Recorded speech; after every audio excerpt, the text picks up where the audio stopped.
It's Dorothy Guining with Scrapbooking Quebec. Today I'm here for the Scrapbook Nerd online shop, and I'm going to be creating a 12 by 12 layout featuring the Simple Stories Feelin Frosty collection.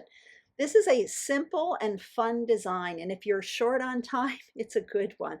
Also, if you are tuning in on February 11th to 13th, 2022, there is an online crop happening at the Scrapbook Nerd Friends Group Facebook page. There are prizes, challenges, process videos, a Facebook Live. There's tons of inspiration, so head on over. I will put a link to that group below.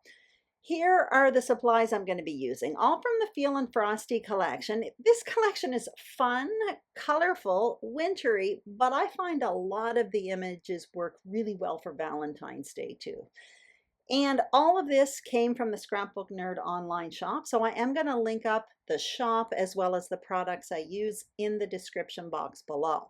So without further ado, let's get started. And you're going to see all I did in advance was mat 3 photos. I have 4 of them, but one of them is a 4 by 12 photo. Now I'm going to talk about that later on. And if you don't have a large format photo like that, that can be replaced with paper, and I'll talk about that later. So I'm showing you the paper from the Feelin Frosty collection. I also have metallic paper from an 8x8 Tim Holtz paper pad, stickers, and a bunch of embellishments, including a cut apart sheet of tags from the Feelin Frosty collection.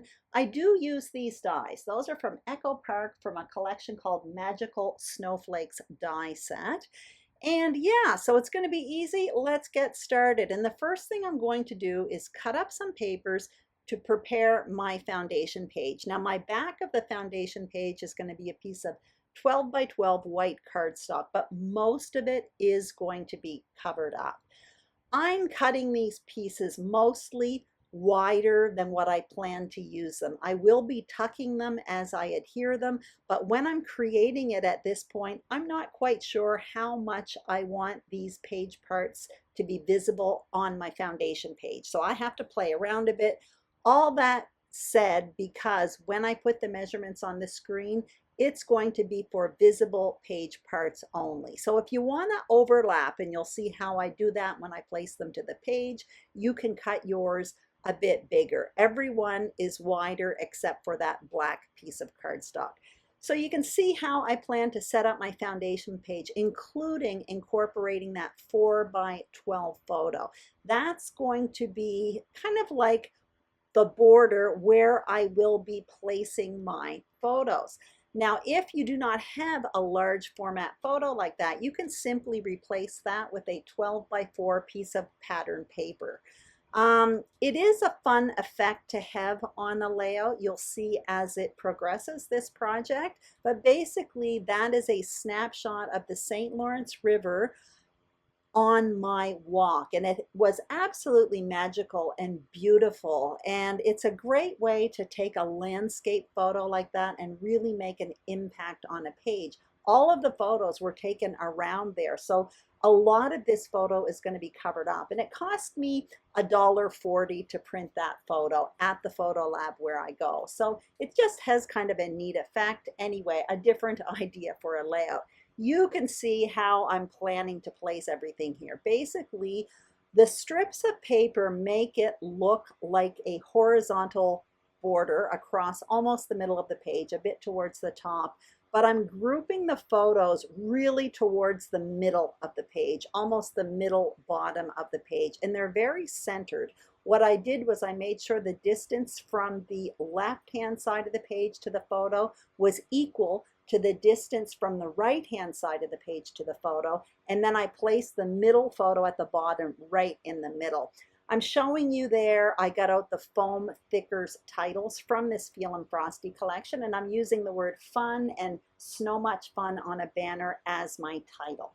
Now I'm showing you those dies there from Echo Park, and they are available at the shop. I've had them for about a year now. I use them all the time to beef up my embellishment clusters for wintry layouts. I absolutely love them. I can definitely say I've gotten more than my money's worth. Now I've already cut out a bunch of them, but I just wanted to show you how they work.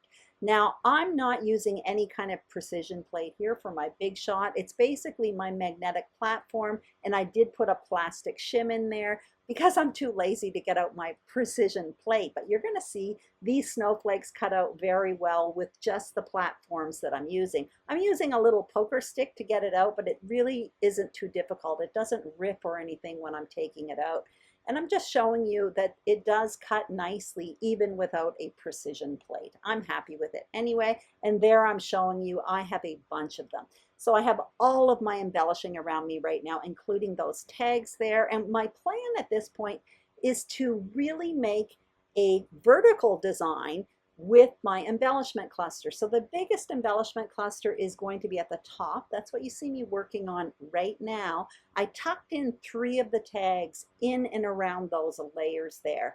Now I'm putting some stickers on wax paper, and you're going to see me kind of tuck them in and around those tags as well. And I am adding a heart, that black kind of floral heart right on the middle tag there. I chose that specifically to make a repetition of the word fun, which has kind of the same print in it in the letters that you see at the bottom of the page. So I just wanted there to be really a strong repetition between those 2 areas, which is going to be where the 2 main embellishment clusters are. I'm also going to create a little embellishment cluster, but much smaller at the bottom by that title. So you saw me get out that little bear sticker. So I have a snowman sticker and a fox sticker at the top. I'm putting a little bear at the bottom in and around that title. And I also incorporated 1 snowflake at the bottom. And at this point, there are 2 tucked in those embellishment clusters, or the embellishment cluster at the top. Now what I'm going to do is speed up the film, and I do have finishing touches to add. There's no question about it. But at this point, I'm happy with what I've selected, so I want to adhere the title, that small embellishment cluster at the bottom, and then I will continue with that embellishment cluster at the top, and then what I will do is come in and add some finishing touches. I'm going to finish off those tags. I end up adding some more snowflakes. You'll see what I mean in a few moments. But basically, you can see here, this is super simple. I started by creating a strong horizontal line, and now I'm turning it into a strong vertical line with 2 main embellishment clusters, 1 at the top, 1 at the bottom. So basically it goes right through the photo there, and you're going to see when I do my finishing touches, I'm just going to add a few things through that photo cluster just to bring that embellishment cluster that's at the top, the main one, down through to the bottom one. And by the way, my journaling, I do have a plan for it. It's going to go right underneath the title at the bottom. So it's just going to bring that design really a strong vertical line from that top cluster at the top down through to the bottom of the page. I don't have a ton of journaling, so I don't need a ton of space for this right now. So you can see I've adhered everything down there, including some snowflakes there. Now I am going to want to do some finishing touches. So I get out this self-adhesive brad sheet there. That's what you see me getting out. There's also chipboard pieces on it. But for those brads, I end up adding 1 to each one of those tags. And I'm really happy with that because the rims of them are silver, so it also matches my snowflakes. Now I'm getting out enamel dots. And at this point, I'm thinking I want to put them in the middle of those snowflakes. But at this point, I only have 1 snowflake that's actually available with a middle for an enamel dot. And to me, it just seemed weird to add 1 enamel dot to the page. So you see me struggling around a bit with the positioning of those snowflakes. Anyway, my battery died, but basically what I ended up doing is not putting enamel dots at all. I just simply tucked that snowflake at the top underneath that blue paper there. And aside from that, I did dig into my stickers a bit. You can see beside the snowman at the top, there's a little bird there. And just above the focal point photo, I added a tab and a word sticker. Now at that bottom cluster, what I added was simply a little piece of chipboard, that little fox that you see, super, super cute.